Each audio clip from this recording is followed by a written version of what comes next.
Hello and welcome to this edition of Big Sky 35 Wednesday editions with me, Big Sky 35.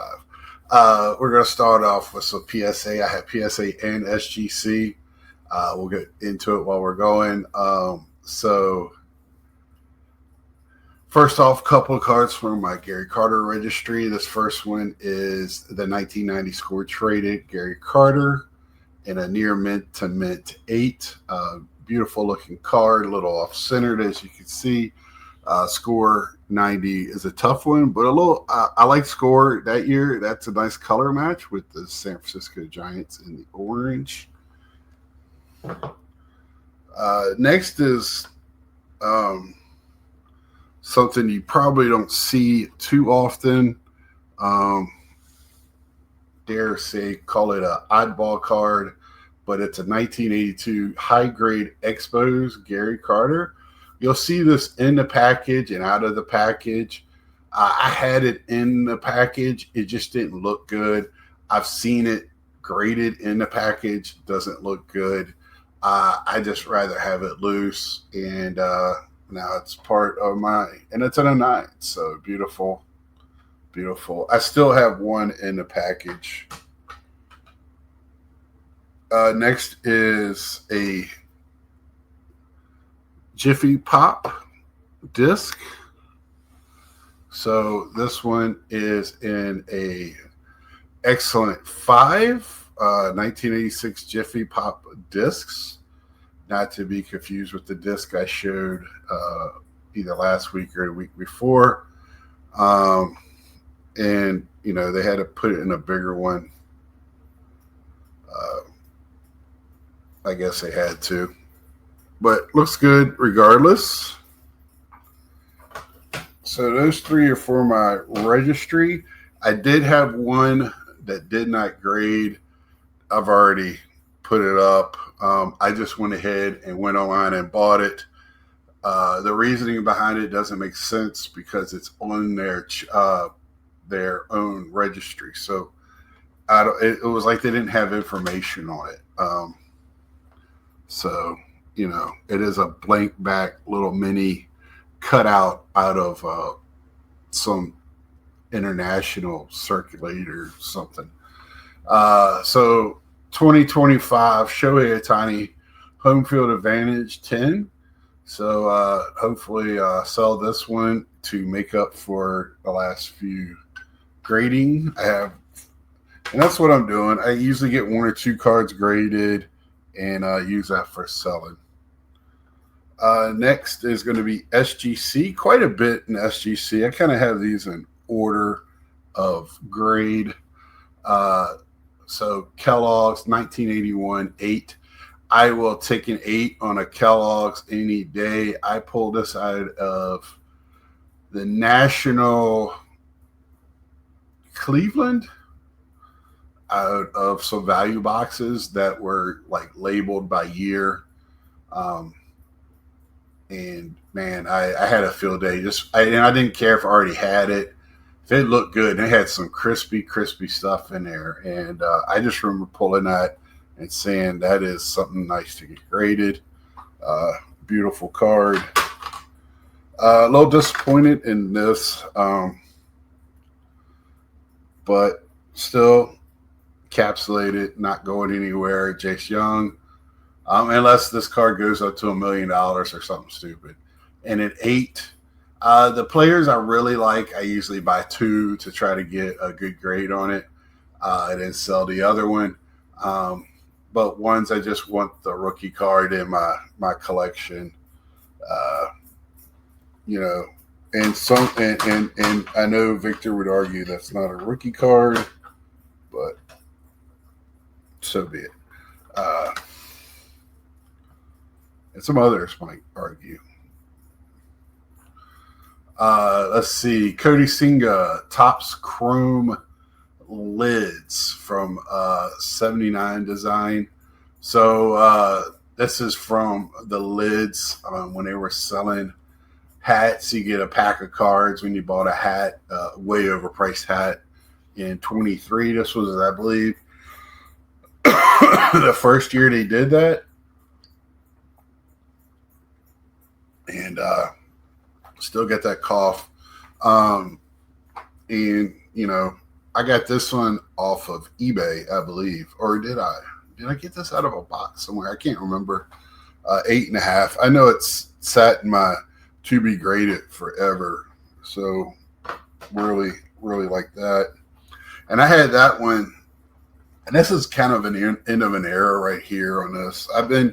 How me and Mike met was grading cards and joining his group, and these are my last submissions with him unless something drastically changes.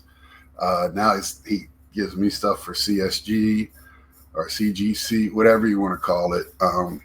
And kind of an end of an era, kind of sad. Ben Rice, 8.5. I think he's going to have an excellent career. He's a big fella.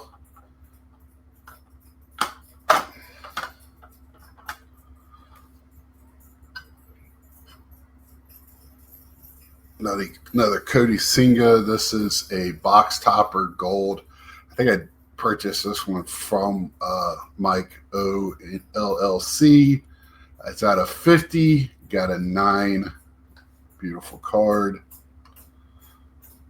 And I mean, like, so I'll pick up like some of the bigger rookies for the Mets. I just don't collect all Mets. And if they have trophy cards. So I've been picking up Cody Singa if it has a trophy on it. If it doesn't have a trophy, then I don't want it. Brooks Lee. This guy's sneaky good, man. 9 on this one. He's made some noise this year. Just the Twins have not been playing that well this year. This is one that'll be going up for sale. I was looking at this one when I was entering in cards to put on sport lots, and this one graded seemed to fetch a nice little profit. This is a national VIP promo card. I pulled this out of a box somewhere. I did not go to the 2012 National, but it was probably out of a value box. Don't have much into it, and 9.5. So very happy. It looked clean, so to roll the dice to help recoup money and make a little money. So this is a rookie. I know he hasn't had a great second half, but I believe in him. Big guy. He can make mistakes at the plate and still hit the ball a long ways. He's still pretty raw, still learning. They probably need to make him a DH unless he makes some better choices in the outfield. But 9.5 on his base rookie, which I collect a lot of the rookies. If I think they're going to be in the league for a while, I like to have the base rookie. They don't have to be a superstar. This is from the collector's boxes that you see at Costco and some of the other ones. So this is the companion card, 9.5 rookie. I'm debating what I'm going to do with this one yet. I might look to see what they're doing. I don't know. Now, did get a 9.5 in his living set. I thought I did have 2 of these. So one of those will go up to sale. And this one will stay in the collection. I just love this set. I hope Fanatics doesn't do anything with it. It's been around for a long time now, and I just think it's a good way to get veterans, retired players, the Hall of Famers, and the Hall of Very Good players, and they can keep something going year round. But yeah, James Wood on that one, 9.5.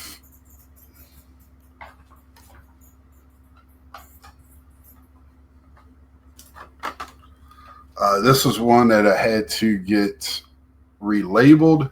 They had it labeled wrong. This is the 2016 Topps Gypsy Queen variation in the rain.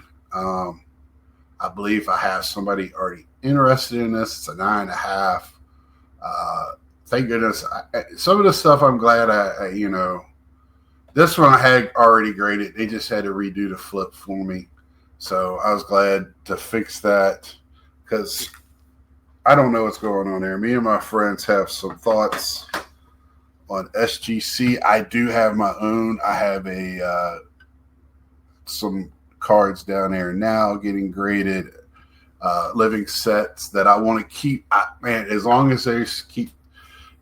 That's the one card that I would like to keep getting in SGC is the living set. The rest, I'll just put in PSA unless I get on my living sets graded that I want, because I just like to have these graded and I pretty much on my piece that's non-PC player. So I think y'all know kind of the few players I do collect. I keep those in the books behind me in boxes, but non-PC, if it's because most time it's going to be a rookie card or an autograph. Autographs usually go into a one-touch, and the rookies that I keep will be graded. If they're not, then I get rid of them. And this Rhett Lauder, he looks like he could be the real deal, but with pictures, you just never know. I don't know much about this guy. You Cleveland Guardian guys, let me know what y'all feel about him. I just don't know much about him. Shame on me. I just saw the rookie card. I know he's, was a rookie this year. Noel, I just don't know. I can't speak on him, what he's doing right now. So. And then last but not least, that was a 10. And then my other 10 that I got was Kadea Singa. And I was telling you I was getting trophy cards. So this is just a straight up Topps holiday. Nothing special with it. Just, again, with Tim, if it's got the trophy or a rookie card, I'm going to keep it. Most likely I'll try to get it graded. The rest of the Mets guys like Alvarez and some other ones that even Beatty and Ventos, if I come across one in a box that's cheap, I'll pick it up and put it in my Mets set. But my Mets set is just in a box basically. And if they get where I want to collect them, like I have Hojo, Keith Hernandez, I do pick up some occasional Strawberry and Gooden, but again, they're not in my books either. One Saturday when I don't have something to bitch about, I'll go over how my decision making now, what I keep, how I keep it, and where I keep it. I think that's always cool to talk about. I love watching videos on that. I know that's weird, but I just like to see what other people, how they hobby. And please, buying and selling is not collecting, it's buying and selling. I watched a video on that, and it's been eating on me ever since I watched the video today on that. But I'll talk more about that later. Speaking of bitching, there's a lot of things going on in this hobby right now that I'm not very proud of being part of, So with that being said, I'm just going to leave it there and let y'all come to your own conclusions. So until next time, like, share, tell a friend, subscribe if you haven't. I'm a collector, and you can't collect everything. You just can't. So in this day and age, I sell now, and just making my card collection smaller, more focused, and while doing that, getting rid of stuff because I live in an apartment. So until next time, see. ya.